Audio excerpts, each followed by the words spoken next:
आवाज मानदेशाचा। साताऱ्यातील म्हसवड धिंड प्रकरण आता पुन्हा एकदा चर्चेत आलंय।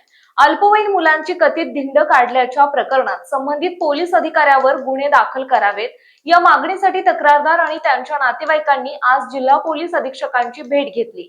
यावेळी समाज कार्यकर्ते आणि कुटुंबियांनी तीव्र शब्दात नाराजी व्यक्त करत अल्पवयीन मुलांचा सन्मान धुळीस मिळवणाऱ्यांवर तात्काळ कारवाई झालीच पाहिजे अशी भूमिका मांडली। कारवाई न झाल्यास उद्यापासून लोकशाही मार्गाने आंदोलन छेडण्याचा इशाराही देण्यात आलाय। दरम्यान जिल्हा पोलीस अधीक्षकांनी संबंधित प्रकरणाचा सविस्तर अहवाल उद्यापर्यंत मागवून घेतो असं आश्वासन दिलं। आता प्रशासन नेमकी कोणती भूमिका घेतं आणि संबंधित अधिकाऱ्यांवर कारवाई होते का याकडे सातारा जिल्ह्याचं लक्ष आहे। सातारा जिल्ह्यातील म्हसवड येथे पोलिसांच्या कारवाईवरून मोठा वाद निर्माण झाला। अवघ्या 16 वर्षाच्या अल्पवयीन मुलावर इंस्टाग्रामवर हत्यारासह फोटो पोस्ट केल्याच्या आरोपावरून गुन्हा दाखल करून त्याची भर बाजारातून त्याची धिंड काढण्यात आल्याचा आरोप कुटुंबियांनी केला। या प्रकरणी संबंधित पोलीस अधिकाऱ्यांवर कारवाई करण्याची मागणी करत कुटुंबियांनी जिल्हा पोलीस अधीक्षकांकडे तक्रार दिली। नेमकं काय आहे संपूर्ण प्रकरण पाहूया या रिपोर्ट मधून। म्हसवड येथे नोव्हेंबर 2025 मध्ये पोलिसांनी 6 मुलांना ताब्यात घेत गरुडा गँग उघड केल्याचा दावा केला होता। मात्र तक्रारदारांच्या म्हणण्यानुसार या मुलांचा एकमेकांशी कोणताही संबंध नसून त्यांच्यावर कोणताही गुन्हेगारी इतिहास नाही।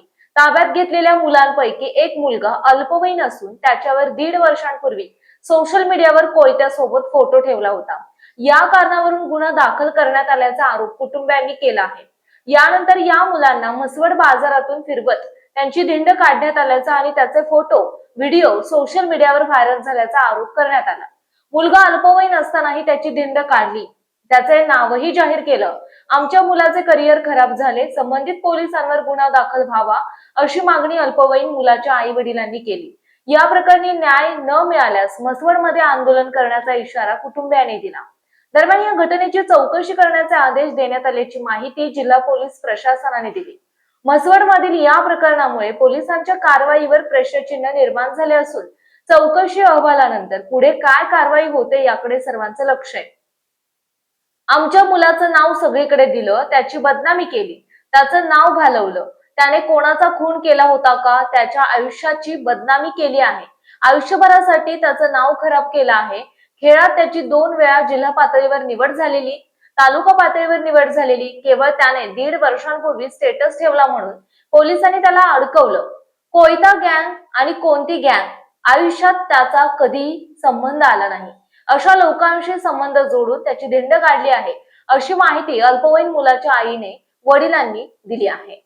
आपल्या जिल्ह्यातील तालुक्यातील लेटेस्ट बातम्या पाहण्यासाठी आजच मान चौफेर न्यूज चॅनलला YouTube वर सबस्क्राईब करा आणि बेल आयकॉन प्रेस करा।